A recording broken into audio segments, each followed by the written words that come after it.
Vamos a comenzar esta mesa redonda que va a tener un colorido especial dentro de este aula magna de la Universidad Pontificia de Salamanca.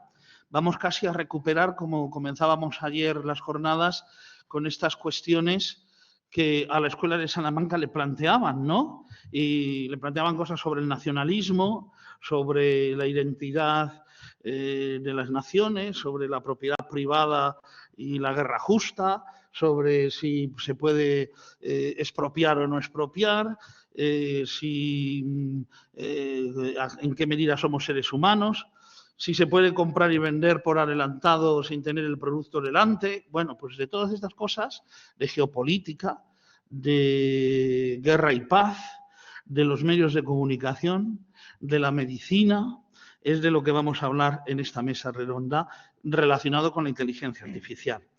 En primer lugar, tendrá la palabra el doctor en farmacia por la Universidad de Valencia, don José López Guzmán, catedrático emérito del Departamento de Ciencias Farmacéuticas de la Universidad de Navarra, presidente de la Asociación Española de Farmacia Social, académico correspondiente de la Real Academia Nacional de Farmacia y ha sido vicerrector de la Universidad de Navarra, director del Máster en Bioética de la Facultad de Medicina de la Universidad de Navarra y vicepresidente del Colegio Oficial de Farmacéuticos de Navarra. Miembro fundador de la Asociación Española de Bioética. Podríamos decir muchas más cosas, pero nos quedamos ahí. Muy bien, pues don José López Guzmán, muchas gracias por estar con nosotros. Yo, como también antiguo alumno de Navarra, pues muy contento de que esté con nosotros.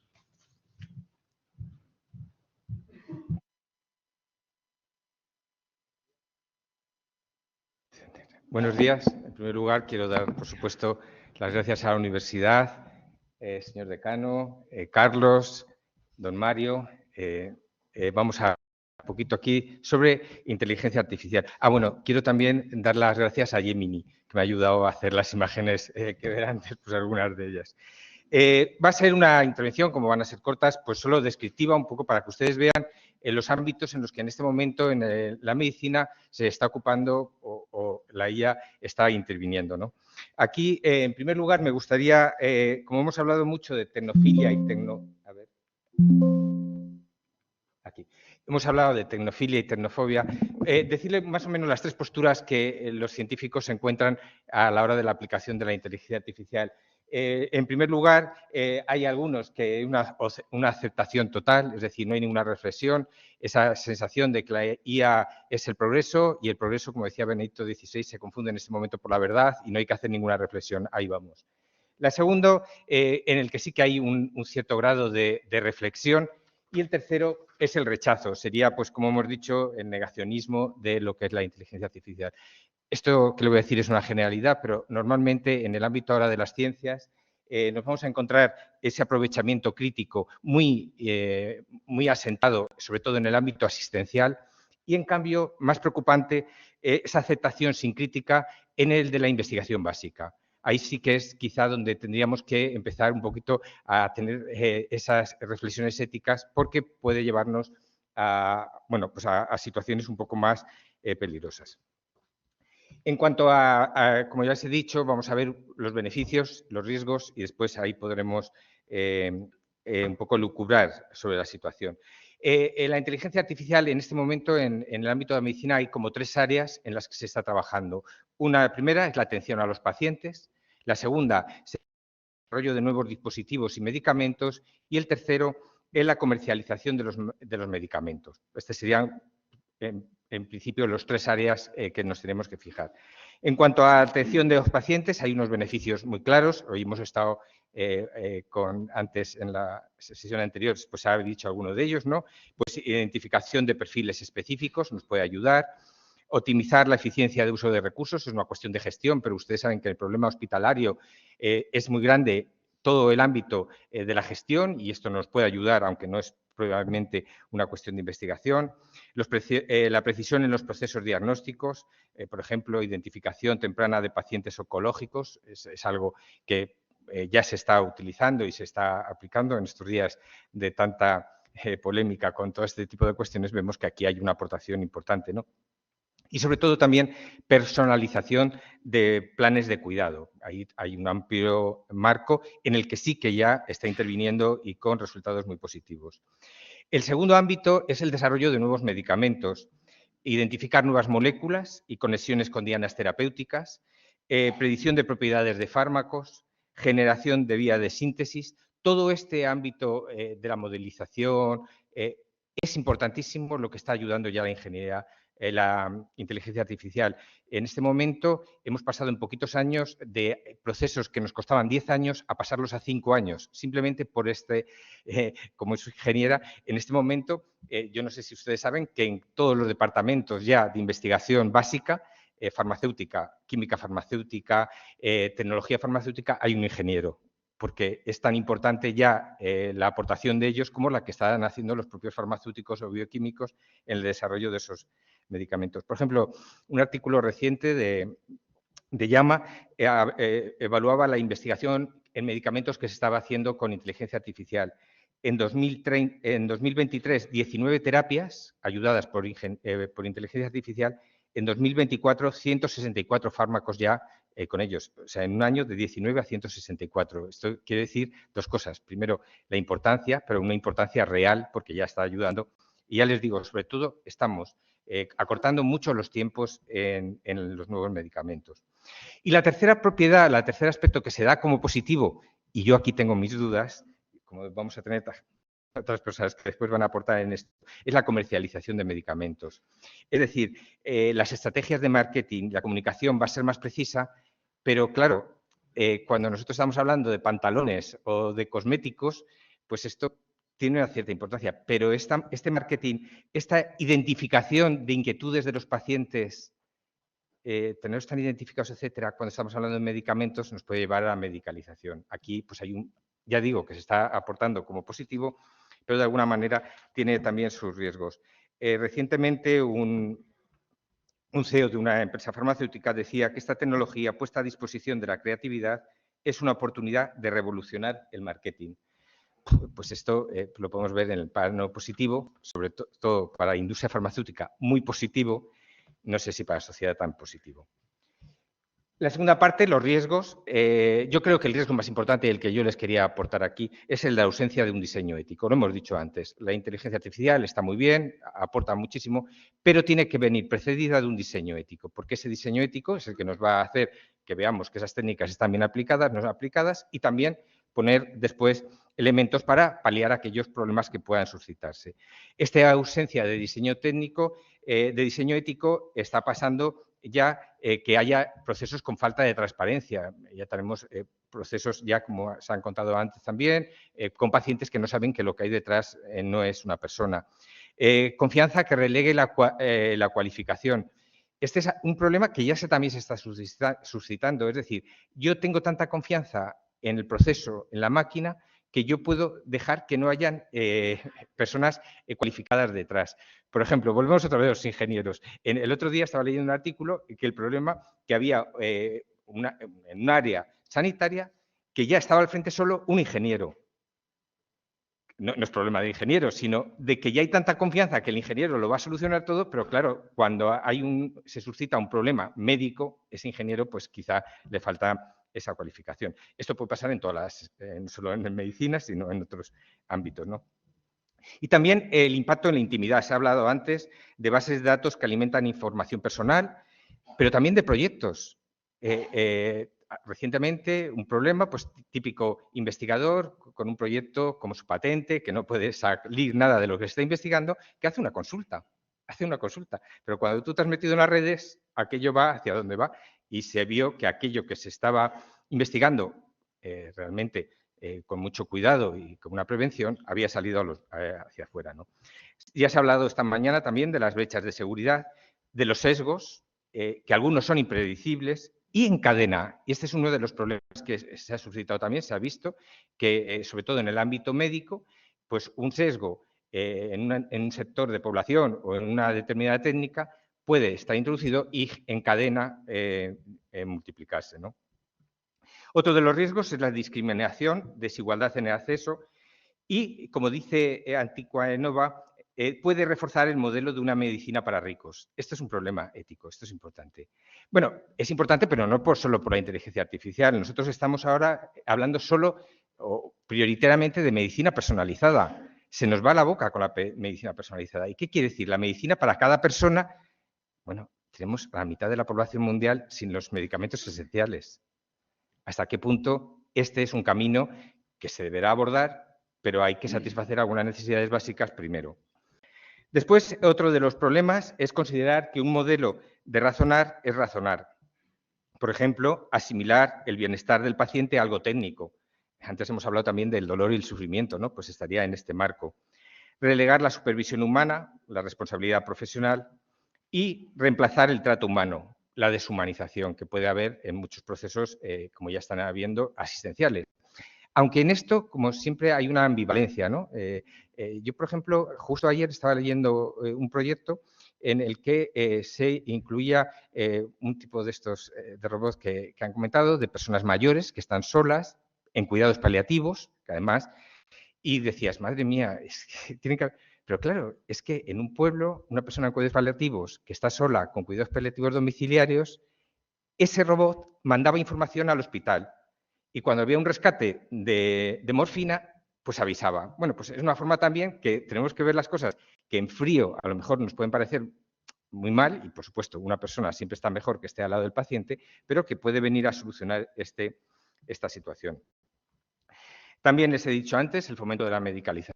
Todo esto, nosotros en este momento sabemos, mi mujer que está ahí decía, ¿por qué me salen a mí siempre en las redes perritos y no sé qué? Porque buscan mucho perros o de animales, porque a mí me salen de cocina, porque me busco muchas recetas.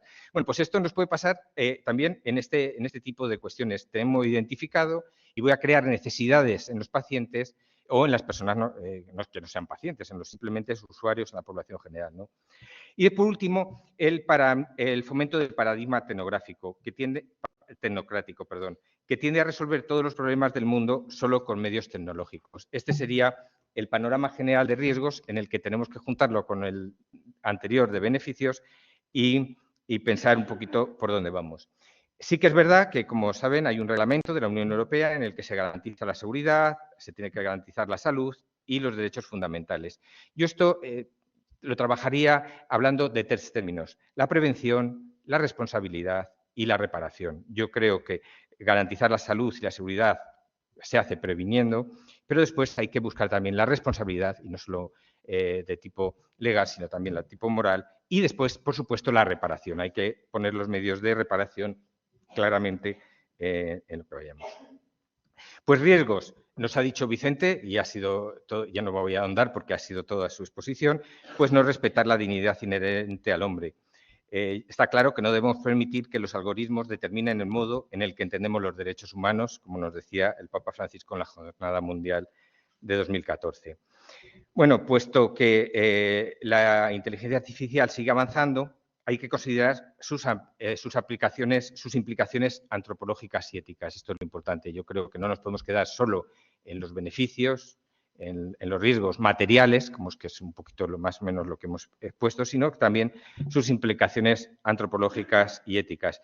Esto implica no solo mitigar los riesgos y prevenir los daños, sino también garantizar que sus aplicaciones se dirijan a promover el progreso humano y el bien común. En mi campo, que es el de la bioética, hay dos aspectos, también lo digo para que aquí pues, habrá seguro estudiosos de la bioética, que son los que en este momento se están quizá más reflexionando, se están publicando sobre ellos relacionados con la inteligencia artificial, que son el concepto autonomía y el concepto responsabilidad. Son las dos cuestiones que yo creo que se pueden abordar y pueden aportar, y sobre todo en el ámbito de la medicina. 3 minutos, profesor. Sí, medio minuto. Terminamos con la conclusión que lo que mide la perfección de las personas en su grado de calidad, no la cantidad de datos y conocimientos que acumulen, el modo como se utiliza la inteligencia artificial en los hermanos y hermanas más débiles y necesitados, es la medida que revela nuestra humanidad. Si hay hermanos y hay hermanas que son débiles y necesitadas, son los seres dolientes, los enfermos, que son altamente vulnerables. Por lo tanto, esta prevención que hemos dicho que tenemos que tener en la aplicación de estas técnicas tiene una dimensión doblemente especial. Muchísimas gracias por su atención.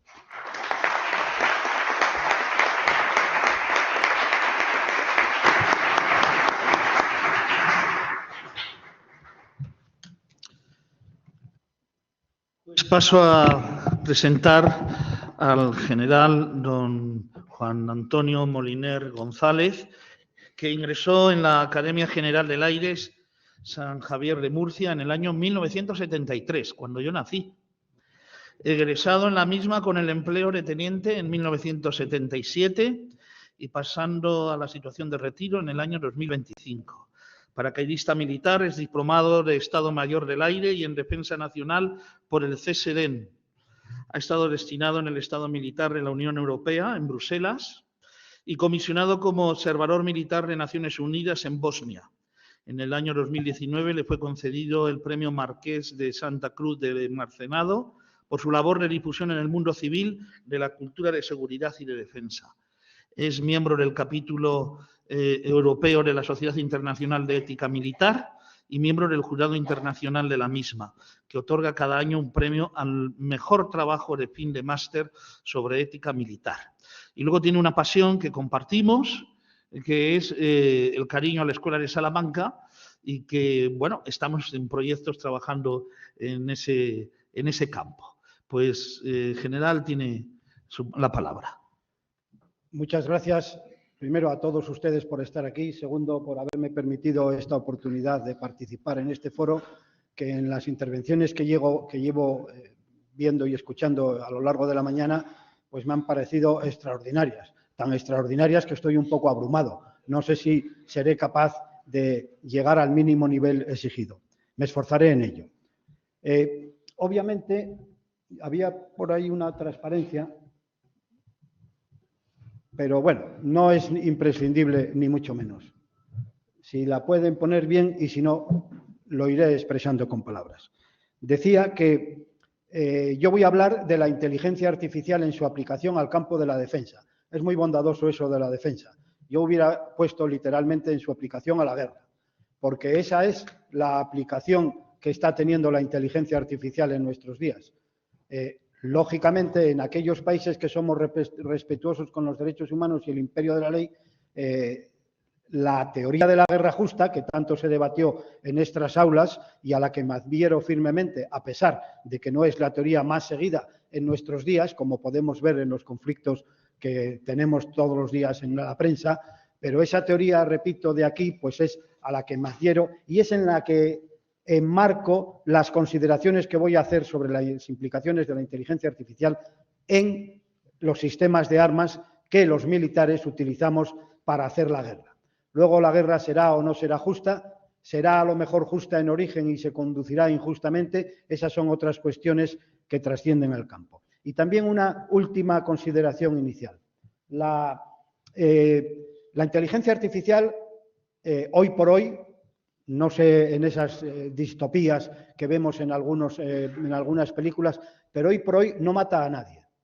Quien mata es el ser humano que la regula, la dirige y le da alón. Eso es muy importante tenerlo en cuenta. Repito, no sé si llegará algún día en que las ideas transhumanistas que mencionaba nuestra profesora, tendrá otras consideraciones. Pero hoy por hoy eso debemos de tenerlo en cuenta y es lo que rigen mis ideas. ¿Qué aplicaciones tiene la inteligencia artificial actualmente en defensa? Yendo a lo concreto. Voy a mencionarlas muy brevemente, no hay espacio para más, pero sí para que se hagan una idea de hasta qué punto la inteligencia artificial está ya como una tecnología y como ha ocurrido siempre con las tecnologías, aplicadas por el ser humano para el bien y para el mal. Y si consideramos, y lo considero, que la guerra es un mal, que ojalá que la guerra no existiera, pero que por desgracia está ahí, y por eso, para cuando esas ocasiones de guerra justa, algunos militares tenemos que prepararnos para defenderla, también utilizaremos la inteligencia artificial. Ya la estamos utilizando, pero pasó así con la ballesta. En el siglo XII, el Papa Urbano II prohibió a los reyes cristianos que utilizaran la ballesta para conflictos entre ellos. Sí la podían utilizar contra los infieles, pero no entre reyes cristianos. Posteriormente, por supuesto, nadie le hizo caso y posteriormente la prohibición se quitó, ¿no? Pero lo mismo ocurre con la inteligencia artificial. Se está utilizando y se va a seguir utilizando. Apliquémonos a ella. Por ejemplo, en la toma de decisiones y en las comunicaciones, los datos, eso tan importante que se ha llegado. Pero es que además con las otras modernas tecnologías que se están desarrollando al lado, sobre todo en el campo de las telecomunicaciones, la cantidad de sensores que proporcionan información a los comandantes que están en el campo de batalla es extraordinaria. El campo de batalla hoy en día es transparente, nadie se puede ocultar. Ucrania es un ejemplo paradigmático. Otros son, y luego me centraré más en ello, los sistemas de armas letales, autónomos y semiautónomos. Luego profundizo en ellos por su relevante importancia desde la perspectiva que aquí adoptamos. Las tecnologías de guerra electrónica, los sistemas cibernéticos, tanto de ataque como de defensa. Por cierto, sistemas cibernéticos que no solo se están aplicando en guerras y conflictos, sino que los estamos viviendo en nuestro día a día de paz, o al menos teórica paz, en nuestras sociedades, ¿no? La información e inteligencia militar. Hoy en día recibimos información en 24 horas, 7 días a la semana, de satélites, de aviones, de observadores, desde lo más lejano, desde lo más cercano, de observadores terrestres, de los sistemas y medios de comunicación, de drones que están vigilando permanentemente el campo de batalla, drones de todo tipo, operados y no operados. Todo eso hace que la cantidad de datos que reciben los componentes que tienen que tomar las decisiones en la guerra para su toma de decisiones solamente pueden ser eficaces, y solamente lo son si se apoyan en la inteligencia artificial, como ya se están apoyando. Porque la capacidad de procesar datos, por cierto, además procesarlos, no tienen hambre, no tienen emociones, o sea que los procesan con mucha rigurosidad, ¿no? Pues lo proporciona la inteligencia artificial. Luego, y solamente ya los menciono para acabar esta primera parte, la creación de la que ahora denominamos guerra cognitiva, la dimensión del ser humano en la guerra, que sigue siendo la dimensión más importante, por mucho que muchas veces nos intenten convencer de la economía, del poder, de las áreas de seguridad. El ser humano es el que toma las decisiones, las sigue tomando y es el más importante. Pues en ese concepto en esa idea está el concepto de guerra cognitiva, a la que también estamos ahora en tiempo de paz sujetos, y precisamente por muchos sistemas y aplicaciones de inteligencia artificial. Estamos sujetos mandándonos informaciones permanentemente de fake news, ¿no?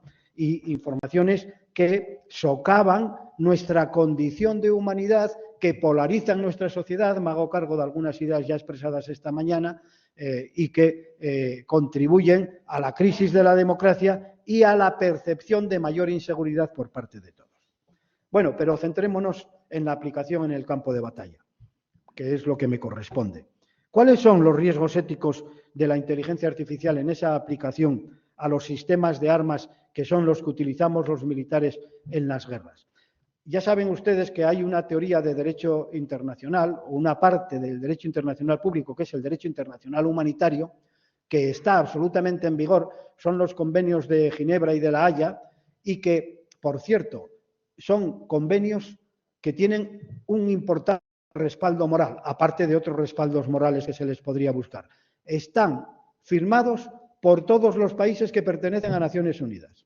Luego no lo cumplen, también lo sabemos en el día a día, ¿no? Pero eso denota que, oye, pues si firmar esto es porque algo tiene que haber, ¿no? Que luego no se cumpla está claro. Y la primera observación importante es que los sistemas de armas de inteligencia artificial también tienen que respetar el derecho internacional humanitario. Esto es la única conclusión a la que se ha llegado en la Convención, voy a decirlo bien para no equivocarme, en el grupo de expertos nacionales de la Convención sobre ciertas armas convencionales de Naciones Unidas, que se reúne en Ginebra y a la que he tenido la suerte de asistir en varias ocasiones. Pues bien, en esta reunión solamente se ha llegado a eso, a que el derecho internacional humanitario también tiene que ser aplicable. A partir de ahí, ¿qué es sistema de arma letal autónomo, qué no es, cuándo se puede aplicar y cuándo no? Ningún acuerdo. Y no creo que lo consigan, ¿no?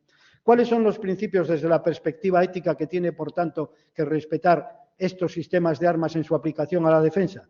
Pues, por un lado, el principio de discriminación, por otro lado, el principio de prevención, y chocan de alguna manera con otro principio ético también, que tiene su naturaleza ética y que tienen los comandantes militares, que es prevenir el riesgo posible a sus combatientes propios. Es decir, yo no puedo, como hacen por cierto las doctrinas rusas, lanzar masas de hombres, lo siguen haciendo en Ucrania, lanzar masas de hombres sabiendo que la atrición, el número de bajas va a ser inmenso, porque esa es mi doctrina. No, tengo que tener un principio de prevención, de intentar evitar el riesgo en lo posible para conseguir ese objetivo militar, esa necesidad militar perentoria. Y choca con los principios de proporcionalidad y de prevención.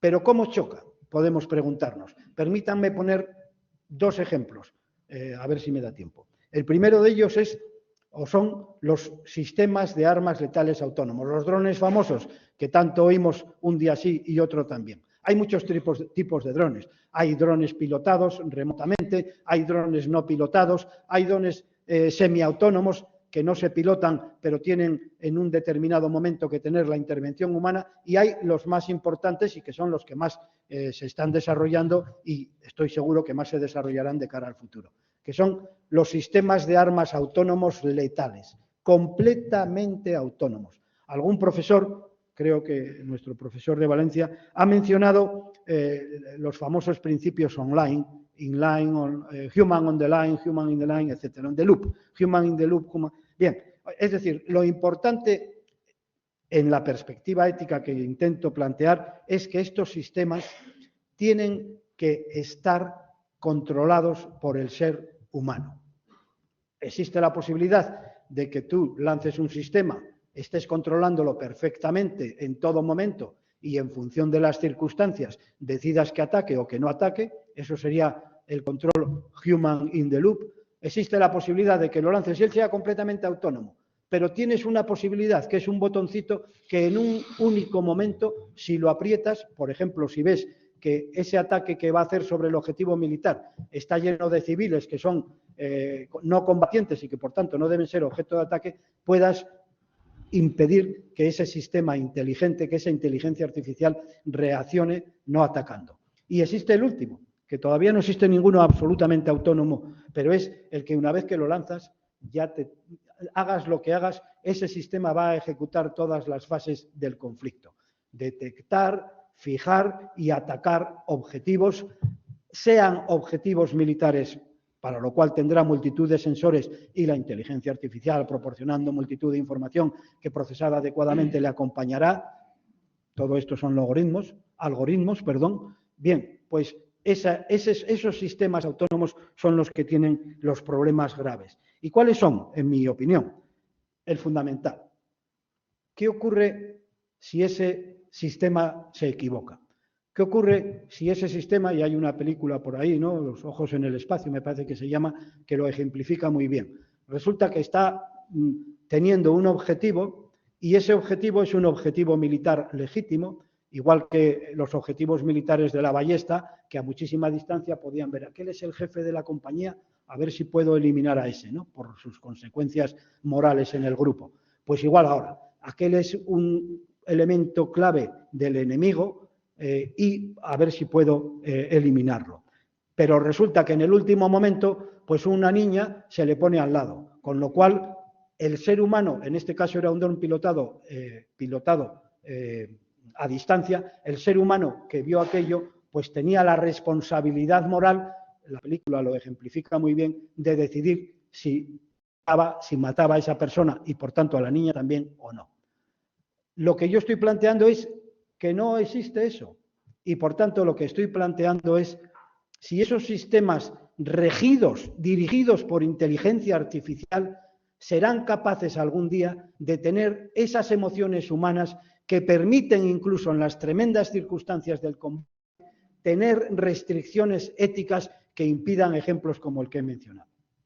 3 minutos, mi general. Y aquí estoy de acuerdo con Sara, que no es posible, que la inteligencia artificial no llegará a desarrollar adecuadamente, ni siquiera en estas complejas circunstancias de la guerra, las emociones, los sentimientos, las capacidades de sentido común, que son las únicas que nos permiten a nosotros, como seres humanos, únicos dotados de juicio moral, el poder tomar decisiones que eviten ese acto final, ¿no?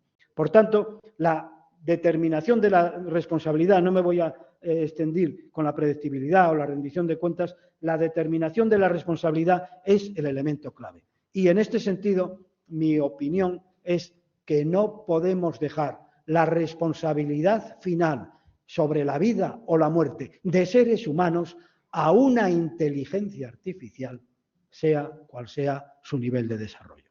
Esa es mi opinión. El otro ejemplo, creo que 2 minutos, perfecto, para enlazar también con lo que nuestro colega anterior sobre la farmacia ha llevado a cabo, que son los soldados potenciados.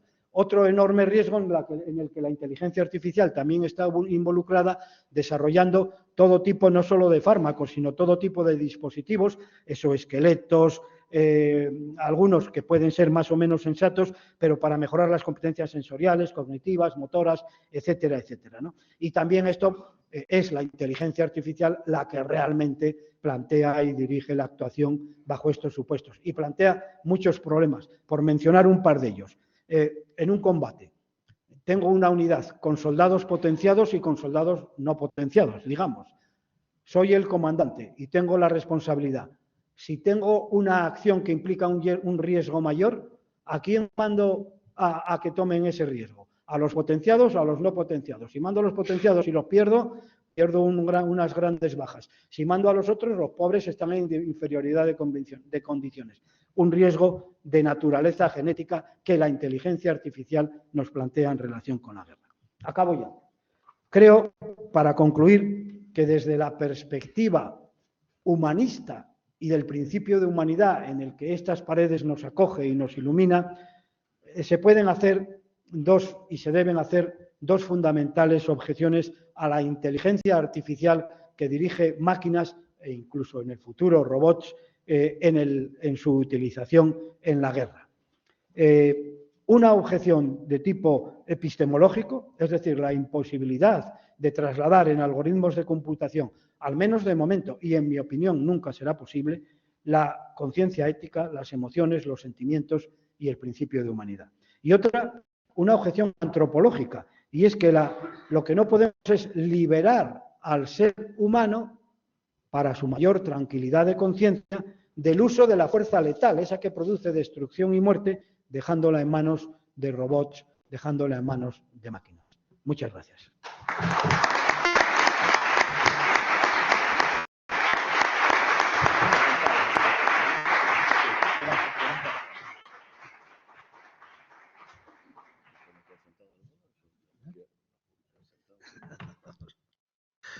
Aquí el señor embajador ya está aquí negociando conmigo.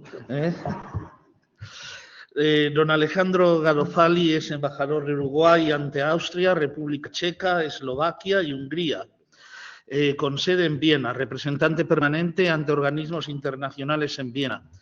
Actualmente preside el proceso del Código de Conducta de la Haya contra la proliferación de misiles balísticos. Es doctor en Derecho y Economía del Desarrollo Sostenible por la Universidad Católica de Ávila,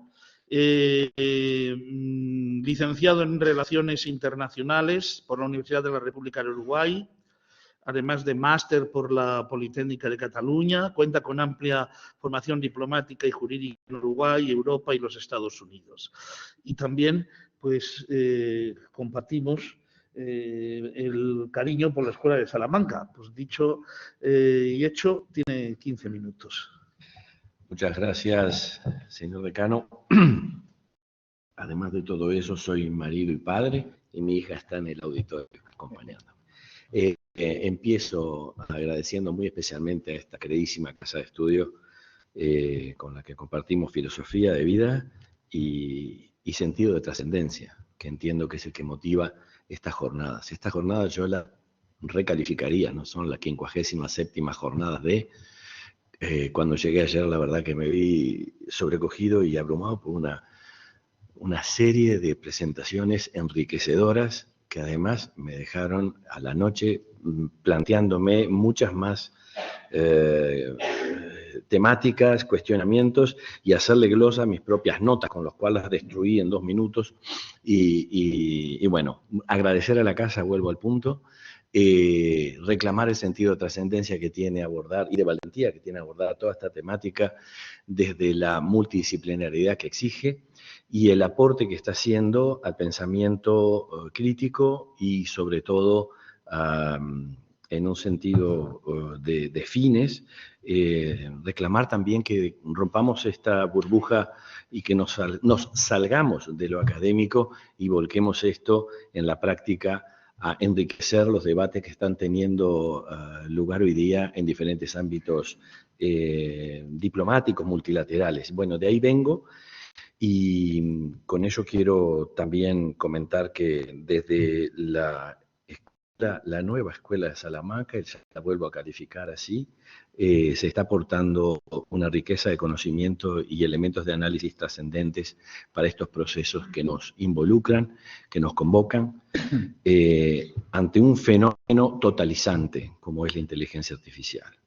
Yo creo que hace unos 10, 15 años, estoy seguro, hace 15 años, los analistas de la geopolítica, de la ciencia política, los estrategas y aquellos que estaban desarrollando métodos predictivos, lo hubieran calificado como lo que es, como un cisne negro. No lo esperábamos. La verdad que aquellos que empezamos hace algunos añitos con la diplomacia y en otros ámbitos, usamos el telefax cuando ingresé hace 30 y algo de años, súbitamente pasamos y en pocos años estamos en el correo electrónico, dejamos la máquina Greta de descifrado para utilizar sistemas seguros de comunicación al día de hoy, bueno, y ya tenemos toda este aparataje de tecnología a nuestro servicio y a nuestra atención vigilante de que no se cometan excesos en sus aplicaciones, como bien nos vienen preveniendo las intervenciones anteriores en los diferentes ámbitos de vida. Este fenómeno totalizante, al estilo de cisne negro, como decía, nos lleva a que justamente cambiemos todas las hipótesis de trabajo desde la diplomacia y empecemos a ver que estamos incursionando en un mundo con los datos preestablecidos, que algunas de las variables podemos cambiar y otras estamos intentando aproximarnos timoratamente a lo que percibimos como la necesidad, y en eso sí que hay una especie de consenso, de una gobernanza global de la inteligencia artificial. ¿Por qué digo una especie de consenso? Porque estamos pasando lamentablemente por una crisis de la multilateralidad, donde desde lo más básico que hace 50, 60 años estamos construyendo con gran ahínco y esfuerzo todas las naciones en un plan de igualdad, se está poniendo en tela de juicio y no obstante, y acá traigo algunos elementos, seguimos remando, seguimos trabajando en esta barca. Desde el punto de vista de la transformación de la diplomacia y la gestión internacional, acá refiero a un artículo interesante de Thomas Friedman, donde dice que estamos ante el comienzo de las mayores disrupciones tecnológicas y climáticas de la historia de la humanidad. Estamos en los albores de una revolución de inteligencia artificial que va a cambiar todo para todos. Tal cual, podemos pensar concretamente en algunos de estos usos de la inteligencia artificial como herramientas a favor de una función, de la diplomática. Cuando hablo de diplomacia acá me quiero referir también e incluyo las paradiplomacias, a todos aquellos que ejercen una función en el ámbito internacional con independencia del carácter específico de sus actores, sea un diplomático de un país o de una entidad como la Europea, por ejemplo, algún ámbito regional, subregional, continental, como a políticos o la paradiplomacia desde los parlamentos y la diplomacia científica y tecnológica, a todos ellos se puede aplicar esto. Concretamente, el ámbito estrictamente diplomático, leámoslo en términos de convenciones de Viena, diplomático consular, hay aplicaciones y desarrollos muy interesantes que nos facilitan la vida y en eso tenemos una aproximación utilitaria de la tecnología, ¿no?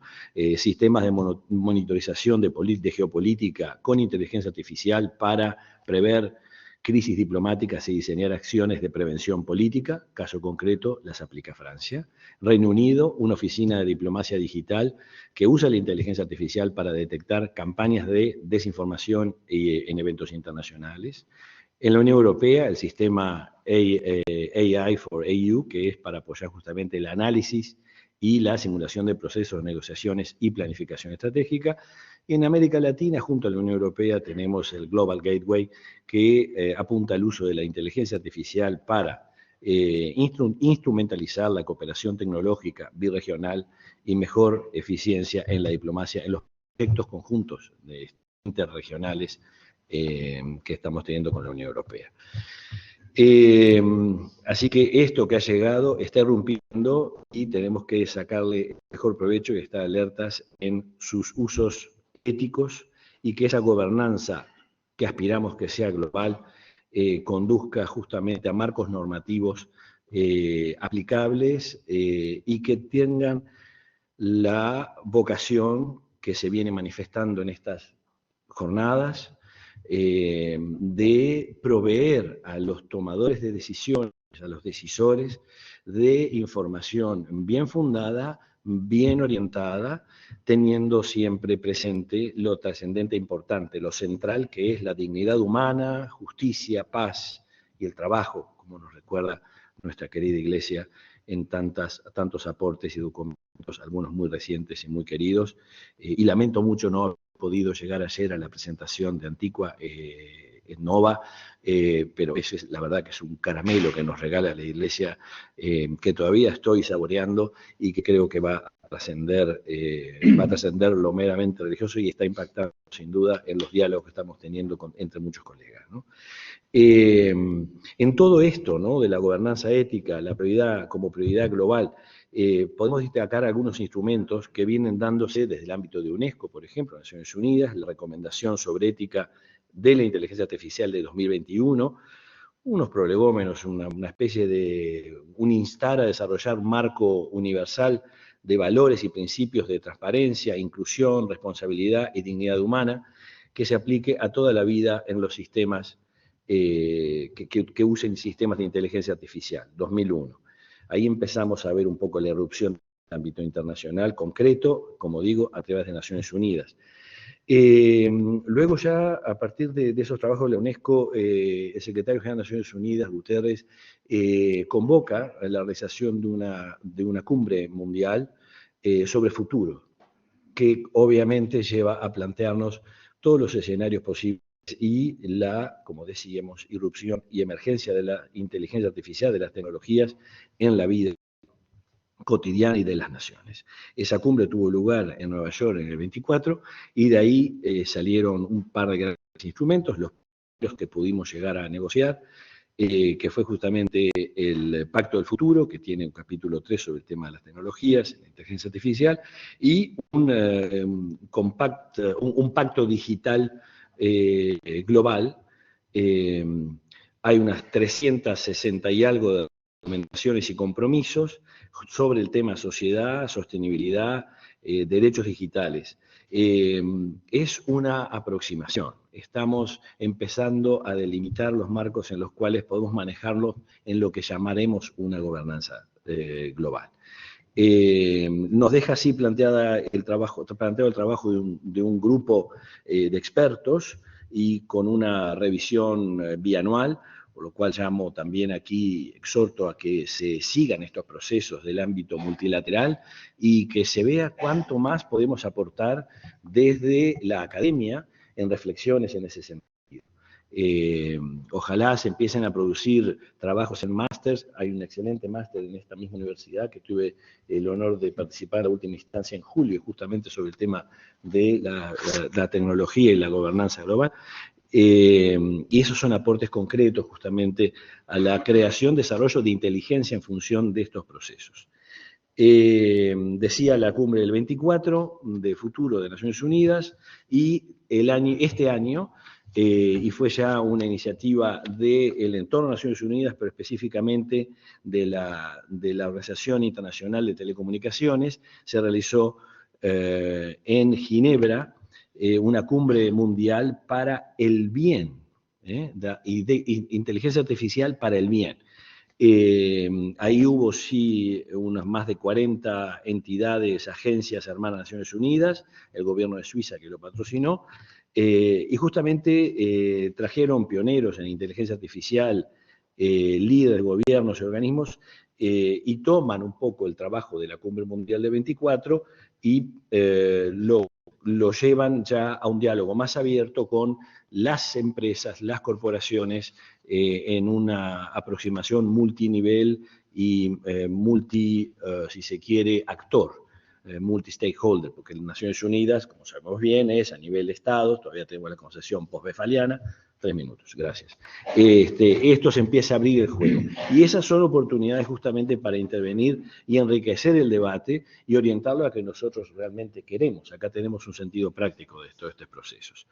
En cuanto a la prevención de riesgos y la desinformación, se habló mucho en este foro justamente sobre el tema de los mecanismos para prevenir los efectos negativos, los efectos perversos del mal uso de las tecnologías. Ese es el camino que hay que continuar y hay que darle mayor difusión a todo lo que se viene hablando justamente en este foro.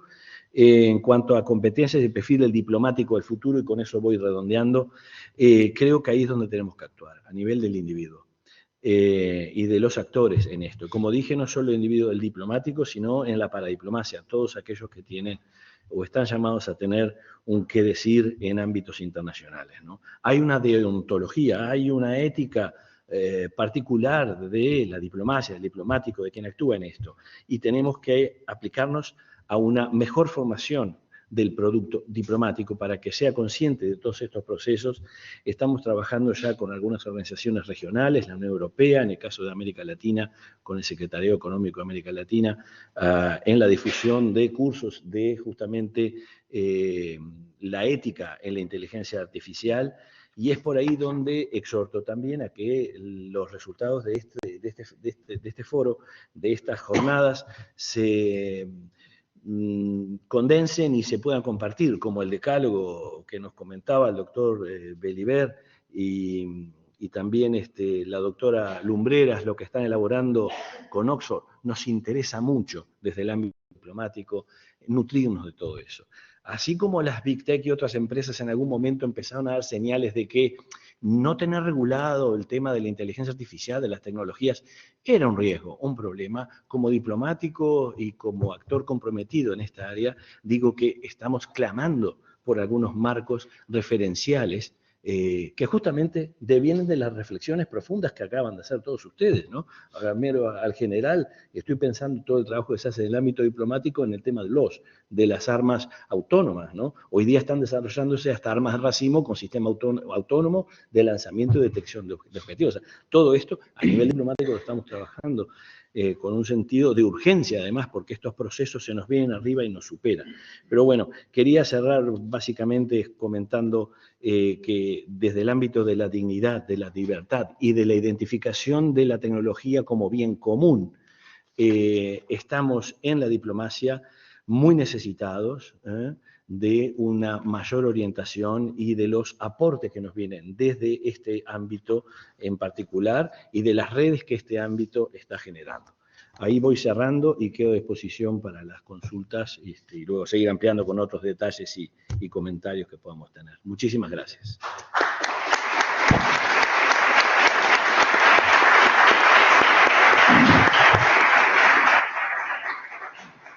Pues me toca presentar al colega Fernando Galindo, profesor titular de Tecnología de la Comunicación aquí en esta casa.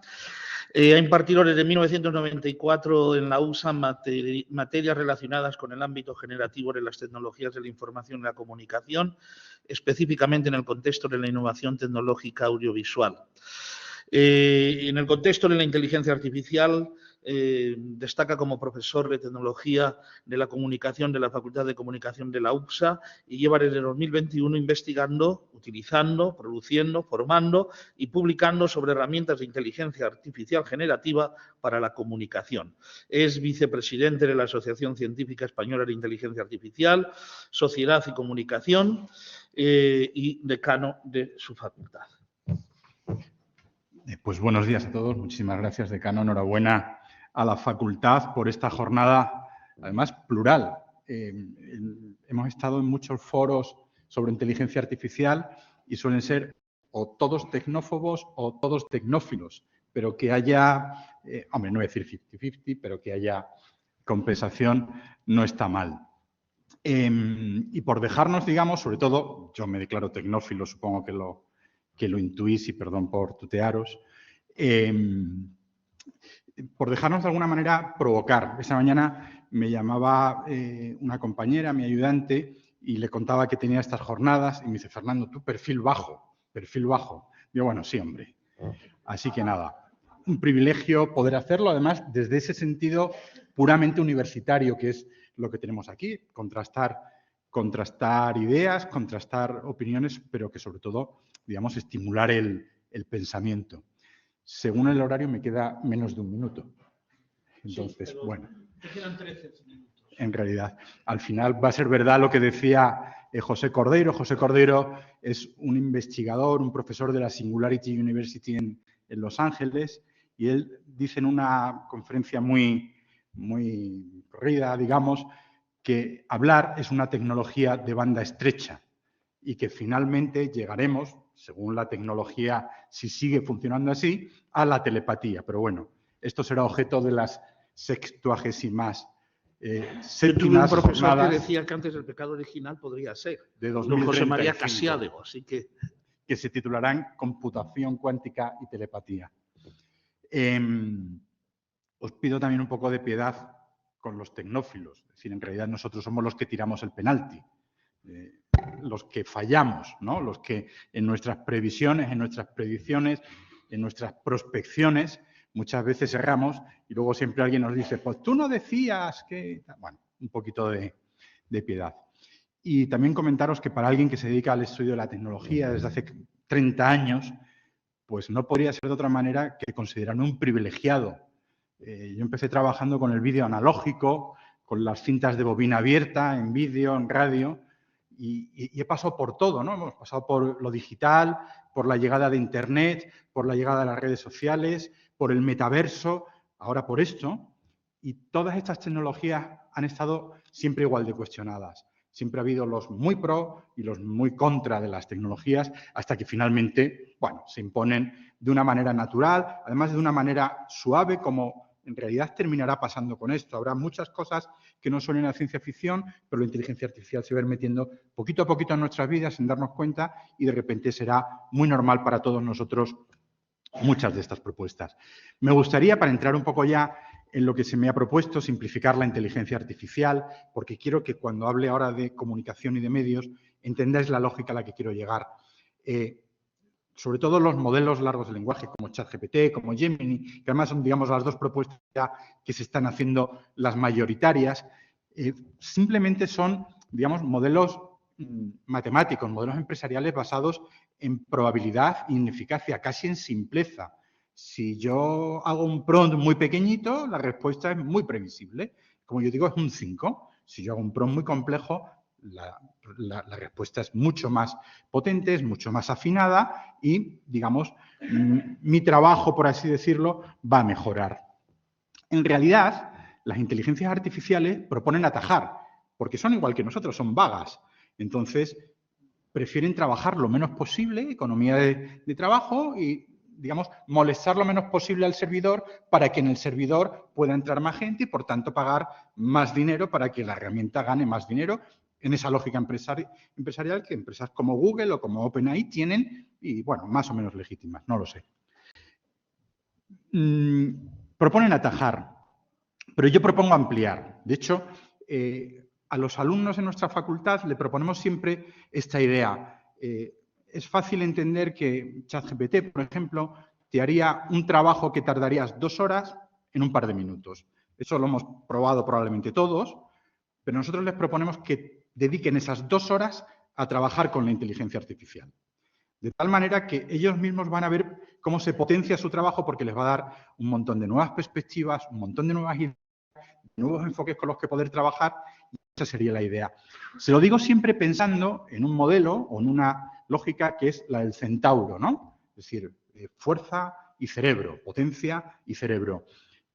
Y traigo la palabra centauro o el término centauro porque probablemente muchos de vosotros ya conocéis la historia, casi leyenda, de Kasparov, el ajedrecista ruso, ¿no? Cuando perdió una partida mítica contra una computadora, contra Deep Blue, hace más de 20 años. Pero a casi todo el mundo se le queda ahí la anécdota, ¿no? Es decir, el hombre perdió contra la computadora. Pero Kasparov, que es un tío realmente inteligente y listo y sabe aprovechar digamos, los momentos, lo que hizo 20 años después, tras reconocer que efectivamente la máquina la había ganado limpiamente, creó una cosa que se llama Liga de Ajedrez Centauro.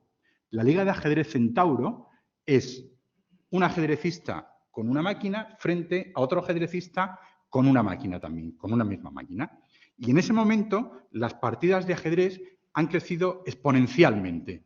De repente se ven estrategias, se ven jugadas que jamás se habían visto. ¿Qué ha sucedido? Que los ajedrecistas han crecido mucho con esta estrategia. Lo mismo es lo que nosotros recomendamos a nuestros alumnos, ser centauros con las IAs, es decir, poder trabajar con ellas para perfeccionar, para mejorar, para crecer exponencialmente en sus dinámicas productivas. Y en esas conversaciones que los heavy users es como los de marketing llamamos a los que usan mucho algo, una nueva tecnología sobre todo. Hemos encontrado que la competencia clave es la conversación. Más allá de lo que ahora por ahí se dice la ingeniería de prompt, de prompting, la conversación es la clave. Hablaba el otro día con la vicerrectora de investigación de una universidad importante de España, del Levante, y me decía, Fernando, ella es también heavy user, y me decía, Fernando, no te lo puedes creer, pero es que la conversación más interesante que he tenido en la última semana, en el ámbito técnico, ha sido con mi ChatGPT. Es así. Es decir, quedó fatal si lo digo, me da cierto pudor decirlo en un ámbito público, por eso tampoco digo su nombre, pero es así. Y a mí me ha sucedido en ocasiones algo similar. En aspectos técnicos que tienen que ver con lo que tú estás trabajando, con lo que tú estás estudiando, hay conversaciones que son mucho más interesantes y de las que aprendes más que hablando con verdaderos especialistas en el tema. Y tiene que ver con algo que es bastante relevante, con que al final estas herramientas lo que están proponiendo es que tú termines generando un gemelo digital, un clon digital. Una persona con la que tú hablas, que en realidad eres tú, pero hipervitaminado en términos de datos. Que te va a responder con tus mismas lógicas. Es decir, yo me voy a preguntar a mí mismo y ese otro yo, con muchos datos, me va a responder ya, digamos, con todos esos datos. Por eso nos caen tan bien los GPTs, porque finalmente no es que siempre respondan positivo, es que siempre están respondiendo como yo respondería. Tiene una lógica muy interesante. Y de hecho, estamos investigando ahora si en esa conversación la empatía mejora todavía más los resultados de esas respuestas. Por el momento los números nos dan. Y no tiene que ver con que sea muy cookie, muy chachi hablar con ellas y no responden. No. Tiene que ver, digamos, con una lógica matemática, con una lógica de investigación. Supongo que casi todos los que os dediquéis de alguna manera a la investigación sabéis lo que son las escalas Likert, ¿no? De adhesión 0 o de adhesión al 10. Si estas escalas las podemos estirar en muchísimos números, como hacen las inteligencias artificiales, en 12.000 ejes, claro, cuando yo hablo con alguien, ese tono, esa forma de hablar, esa forma de dialogar, me está percibiendo. Ángel decía esta mañana la manera de mirar, el color de la piel, las reacciones, las sensaciones. Nosotros las transmitimos por escrito con el tono. Si me apuráis, pues como hacemos en un WhatsApp, ¿no? Incluso con emoticonos, ¿vale?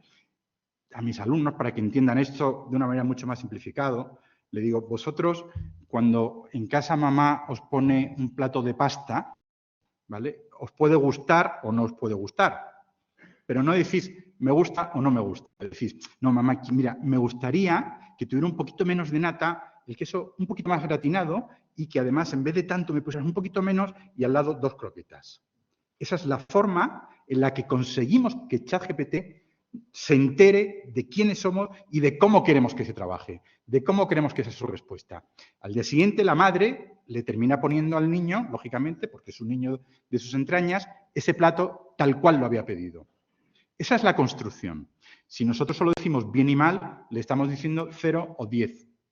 Si yo le digo, es exactamente esto lo que quería, muchísimas gracias, no sé cuánto, me está entendiendo como me entiende mi madre cuando me pone el plato de pasta. Trayendo algo a la teología toda esta lógica, decía el poeta que quien habla solo espera hablar a Dios un día. Y en esa línea, no queremos sustituir a Dios, lógicamente, pero claro, Dios no te responde en el día a día. Hay que esperar un poco. La IA sí que te va respondiendo en el día a día como tú pensarías, como el tú lógico, el tú con sentido común, el tú sin esa emoción, sin ese calentón del momento, te debería responder. Y en ese sentido, bueno, creo que puede ser también interesante. Bajo ya a la parte de comunicación, que era lo que se me había... 3 minutos. Bueno, ideas entonces casi interesantes como guiones. La producción en comunicación está cambiando absolutamente, lo estamos integrando ya en todas las facultades, porque la labor profesional, la labor periodista comunicadora no va a tener nada que ver ahora. Ya hay asistentes que ayudan a hacer titulares, a producir, a hacer imágenes, grafismos, vídeos.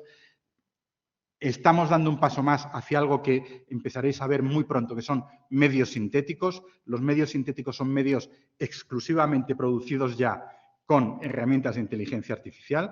Ya tenemos una línea de investigación en la facultad donde hay muchos trabajos de fin de grado que concluyen en esto. Una revista, por ejemplo, gastronómica, hecha absolutamente con imágenes, con textos, con grafismos, con propuestas con inteligencia artificial. Caminamos hacia algo que nosotros llamamos interface en blanco. Habló también un poco Ángel de ello, de línea en blanco esta mañana. Os pongo un ejemplo para que lo entendáis muy fácil. Photoshop, que conocéis seguro esa herramienta todos, de retoque fotográfico, etcétera. Yo imparto una práctica de esta asignatura en la cual conseguimos en 1 hora, el alumno termina haciendo el retoque de 6 fotografías. Esto con Gemini o con ChatGPT es subir las fotografías a la gente y decirle en el texto, sin conocimiento técnico, lo quiero con más color, con más brillo y con menos contraste. Y te lo da. Lo quiero con tal. ¿Qué sucede? Que eso que podíamos hacer en 1 hora, ahora se hace en 3 minutos. Pero la lógica es la contraria. ¿Y qué podemos hacer en 1 hora? Pues prácticamente todas las fotografías que podrían componer una exposición fotográfica entera de alta calidad. ¿Vale? Esa es la lógica en la que yo quiero que trabajen. Vamos a trabajar mucho más y mucho mejor. Con respecto a los propios medios de comunicación, cambia el vector de comunicación. Hasta ahora yo tengo que ir a buscar la comunicación, la información me va a venir a mí.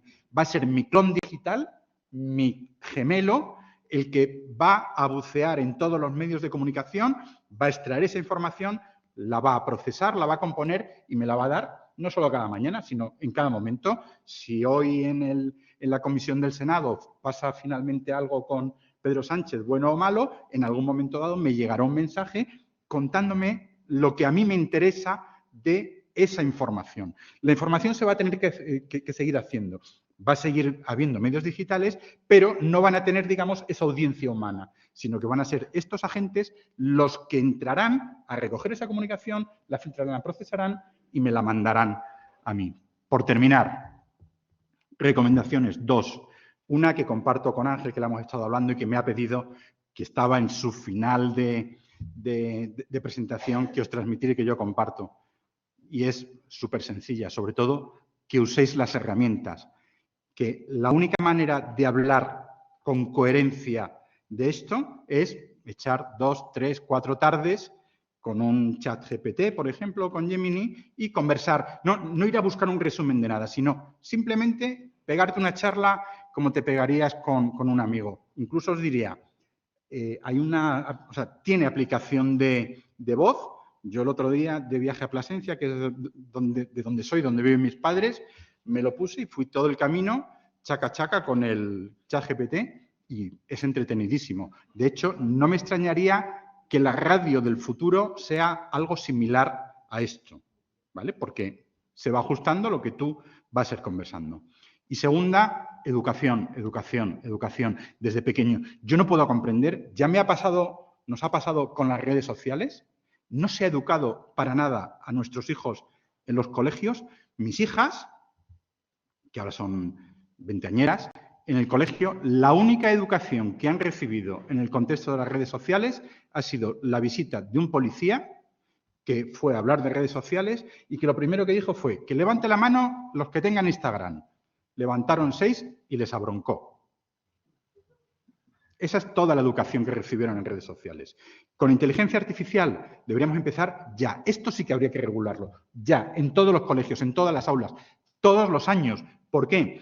Pues porque es la herramienta fundamental de conocimiento para los próximos, no lo sé, 20, 30, 50 años.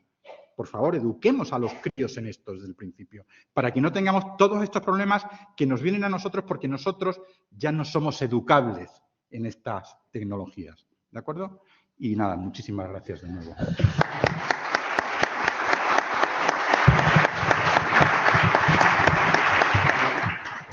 Muchas gracias, Fernando. Cuando era yo director de los colegios diocesanos de Burgos, 6 colegios, ahora ya hoy una fundación, y me empeñé que uno de los colegios fue el primer colegio en Burgos que se dedicó a todas estas cosas, ¿no? Todos los demás lo tenían, los privados, ¿no? Jesuitas, maristas y tal, pero lo tenían así, a medias.